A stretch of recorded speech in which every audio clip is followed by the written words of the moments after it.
chefs in the Portland area care so much about the flavor of food, and they're willing to invest in a long-term relationship because you plan 9 months out when you choose a crop.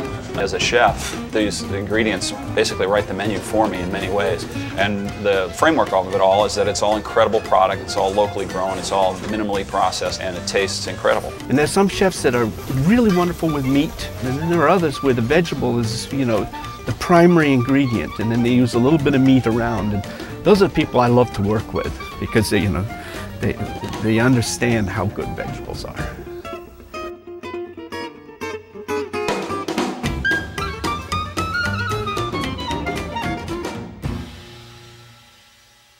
The best thing that we grow, I think, in terms of flavor are the pole beans. And the Willamette Valley was known for growing the most fabulous pole beans. But the problem is, you gotta hand-pick pole beans. People like Anthony and Carol bring us so many different things, whether it's the berries or the grains that they grow or the beans or any of those things. Each is a unique story that they've spent time contemplating and selecting. And amongst growers, they're real standouts because they understand not only what's good to cultivate, but also what's really good to the table.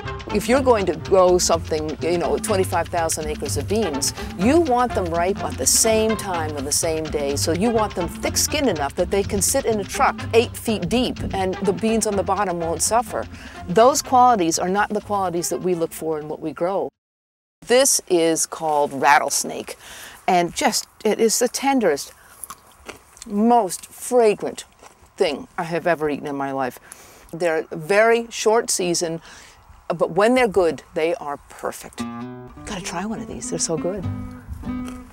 I could tell you that we're obsessed with seasonality because it's fashionable. I could tell you that it was because I think it's fresher. I could tell you a lot of reasons, but it just seems the right thing to do. It just makes total sense. It makes a very large difference to me that I can harvest vegetables and fruit and be about no more than an hour away from where I can sell it. That is a huge advantage.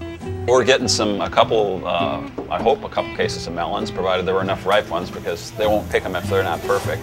Which we're going to run with capicola, which is cured in the old Southern Italian style with a spicy pepper rub on it. And so we'll slice that paper thin and serve it with great olive oil.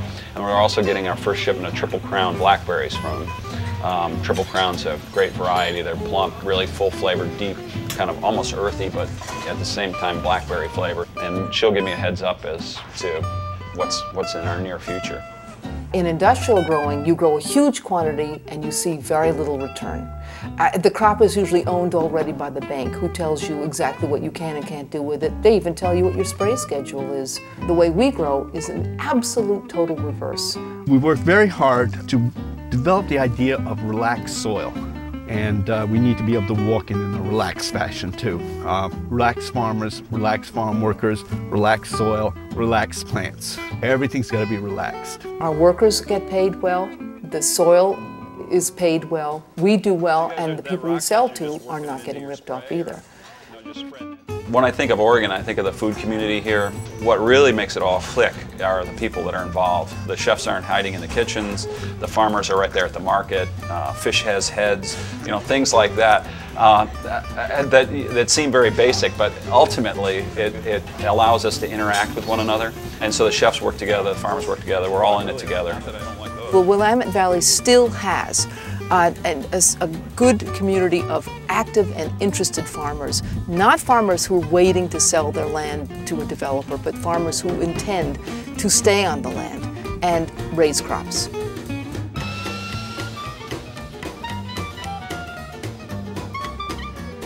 The amazing thing is how much is handwork, though. It's an incredible amount. He used to sit me down next to a pile of something like that and said, just get everything out of all the shells. And that's what I had to do. And tears just rolled down your face. I think if it weren't for books on tape, I would be institutionalized.